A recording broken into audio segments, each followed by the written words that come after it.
As you get into the details of the book of Exodus, sometimes you can get just overwhelmed. It's like, why in the world do we need to read all these details and all these regulations?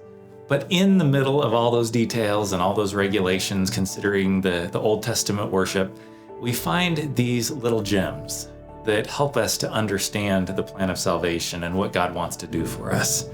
In Genesis chapter 24, and verse 7, it says, "Then Moses took the book of the covenant and read it in the hearing of the people. And they said, 'All that the Lord has spoken, we will do, and we will be obedient.'" First glance, that sounds really good, right? God gives them a bunch of rules and regulations and instructions, and their response is, everything God has said, we will do. We are going to obey. And yet the history of Israel tells us that that didn't work out so well. They repeatedly disobeyed and failed God.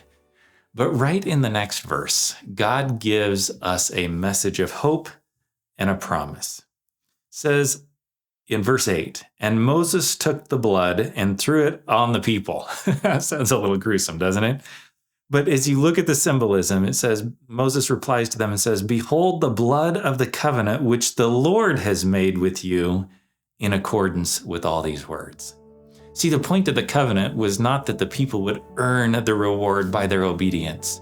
It was that God had them covered. His blood had their sins covered and washed away. They misunderstood what God was doing here, and they thought that their salvation and their deliverance was contingent upon their obedience. And God is sending a message to them and to you and to me. He has us covered. That when we mess up, that when we sin, when we fail, when we break his instructions, that his blood is sufficient to cover us. So take hope, take courage in the God who has you covered today.